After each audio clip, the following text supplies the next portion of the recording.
Should you have raised beds in your garden? That may be a question that you're asking yourself. And I want to tell you the definitive answer on this. I have had raised beds in my garden for now going on 5 years. Permanent raised beds that I utilize year after year. Growing in the same spot and working that same soil with the broad fork and laying in compost has turned these beds into rock and clay ridden pieces of garbage into just beautiful, beautiful beds. After 5 years now, you can almost just stick your hand right into bed and without any tools and plant anything. It's very nice. Now, would I recommend that for everyone to do the raised bed thing? No, but I would recommend that you have a permanent bed location and that you keep planting in it and you keep amending that soil and layering it year after year.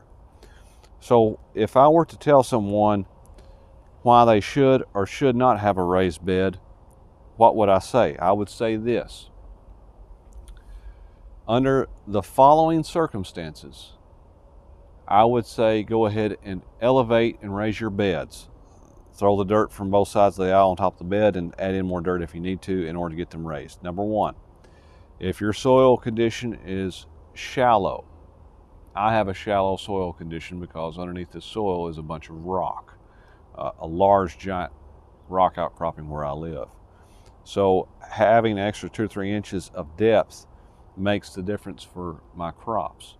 So it was a necessity for me. There's one condition. The other condition would be is if your garden is located in an area that is low in your lot, if water likes to pool where your garden is, and you may not have a choice in where you put your garden, you may have to put your garden there, then I would absolutely suggest that you have raised beds. It will help with drainage. As you can see, last night, some of the compost is washed out.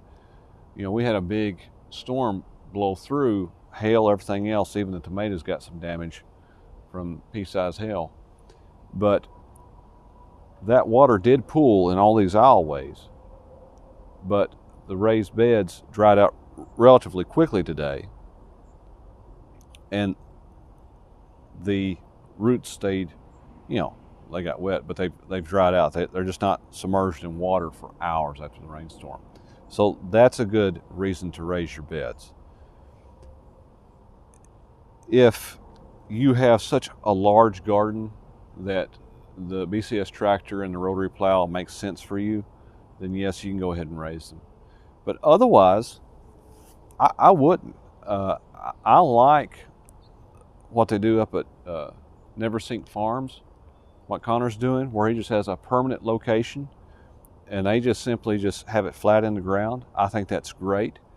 If you can get by with that where you're putting your garden, I would suggest that you do that. You should do that. There's no sense in raising the bed. You know, to be quite honest, I don't even run the BCS over these beds anymore. They're good enough the way they are. I find that heavy BCS tractor to compact the bed more than I like. I like it to stay nice and fluffy.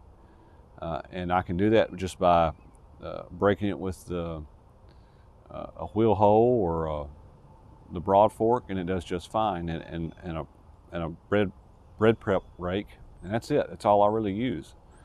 So I use the BCS now to just go around the edges, you know, every few weeks to make sure the Bermuda grass doesn't creep up into the garden and to cultivate the edges. But beyond that, it really doesn't come out of the garage a whole lot. So that's my thoughts on raised beds. Should you or should you not? It depends on your location. So once again, if you have water issues, if you're in a low spot, see, look at this.